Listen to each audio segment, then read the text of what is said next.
Guys इस video को last तक देखिएगा। ये वीडियो है एक गरीब इंसान की। वो अपना घर कैसे पालता है, घर कैसे चलाता है, लास्ट तक देखिएगा।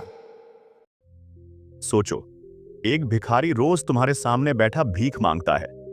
मैले कुचैले कपड़े, जंग लगा कटोरा, सिर झुकाए चुपचाप बैठा रहता है।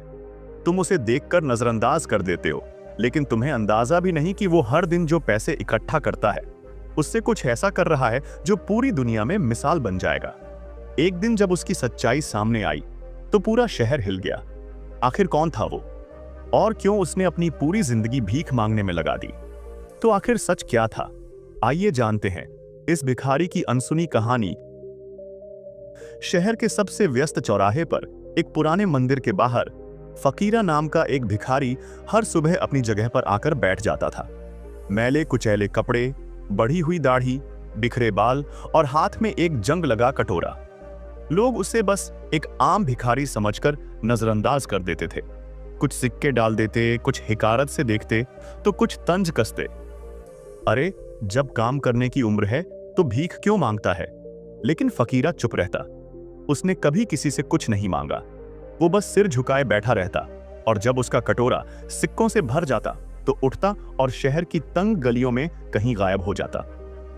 शहर के लोगों को उसकी इस हरकत से कोई फर्क नहीं पड़ता था, लेकिन रघु, जो एक 12 साल का गरीब लड़का था, उसे यह सब अजीब लगा। रघु खुद स्कूल नहीं जा पाता था, इसलिए कचरे में से काम की चीजें इकट्ठा कर बेचता था। एक दिन जब फकीरा सिक्के लेकर उठा तो रघु ने चुपचाप उसका पीछा किया। फकीरा संकरी गलियों से होकर एक पुराने जर्जर मकान में पहुंचा। रघु ने खिड़की से झांककर अंदर देखा और उसकी आंखें फटी की फटी रह गईं।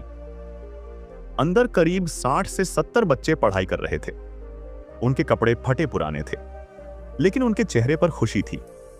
उनके पास किताबें, स्लेट और कुछ लकड़ी की कुर्सियां और टेबल रखी थीं। फकीरा अंदर गया और अपने कपड़े से सिक्के निकालकर एक बूढ़ी औरत को दे दिए। बूढ़ी औरत ने आशीर्वाद देते हुए कहा, भगवान तुम्हारा भला करे फकीरा, तुम्हारी वजह से ये बच्चे पढ़ पा रहे हैं।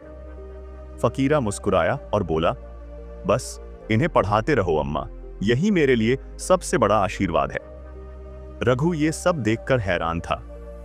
तो ये आदमी भिखारी नहीं है, ये तो अनाथ बच्चों की जिंदगी संवार रहा है। अगले दिन रघु ने हिम्मत करके फकीरा से पूछा, तुम कौन हो और ये सब क्यों कर रहे हो? फकीरा पहले तो चुप रहा, फिर एक लंबी सांस लेकर बोला, मेरा असली नाम रणवीर सिंह है। कभी मैं इस शहर का सबसे बड़ा व्यापारी था। करोड़ों की संपत्ति थी, बड़ी हवेली, गाड़ियां, नौकर चाकर, सब कुछ। रघु हैरान था। तो फिर तुम भीख क्यों मांगते हो? रणवीर की आंखें नम हो गईं।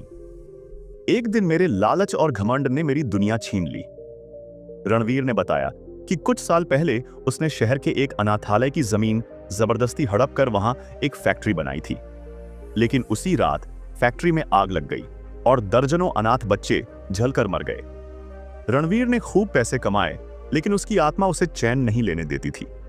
जब भी वो आईने में अपना चेहरा देखता, उसे उन बच्चों की चीखें सुनाई देती। मेरे लालच की वजह से मासूमों की जान गई। एक दिन उसने सब कुछ छोड़ दिया, अपनी करोड़ों की दौलत त्याग दी और ये रास्ता चुना।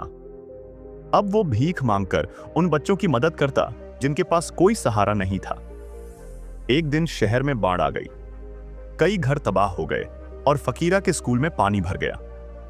रणवीर ने अपनी जान की परवाह किए बिना बच्चों को वहां से निकाला, लेकिन खुद तेज बहाव में बह गया। जब लोगों को यह खबर लगी तो पूरा शहर अस्पताल पहुंच गया। अखबारों में छपा, करोड़पति से भिखारी बने रणवीर सिंह, जिसने अनगिनत अनाथों को शिक्षा दी। लोग हैरान थे। जिसे वो एक मामूली भिखारी समझते थे, वो असल में सबसे बड़ा दानवीर था। रणवीर की हालत गंभीर थी। जब डॉक्टरों ने कहा कि वो शायद बच नहीं पाएगा, तो उसने एक आखिरी इच्छा जताई, मेरे मरने के बाद मेरी पहचान मत मिटाना, इस स्कूल को और आगे बढ़ाना। कुछ घंटों बाद रणवीर ने अपनी आखिरी सांस ली। रणवीर की कहानी जानकर पूरा शहर रो पड़ा। जिस आदमी को लोग घिन से देखते थे, उसने सैकड़ों बच्चों को पढ़ाया, पाला और नया जीवन दिया। रघु ने कसम खाई कि वो इस स्कूल को बंद नहीं होने देगा। अब वो खुद भी पढ़ाई करता और बाकी बच्चों को भी पढ़ाने लगा। वो जगह जो कभी खंडहर थी, अब रणवीर फाउंडेशन के नाम से जानी जाने लगी। आज वहां हजारों अनाथ बच्चे पढ़ रहे हैं।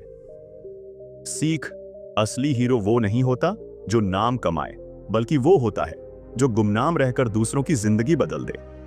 रणवीर चला गया, लेकिन उसकी कहानी हमेशा लोगों के दिलों में जिंदा रहेगी। रणवीर की ये कहानी हमें सिखाती है कि सच्ची महानता नाम या दौलत में नहीं, बल्कि दूसरों की जिंदगी बदलने में है।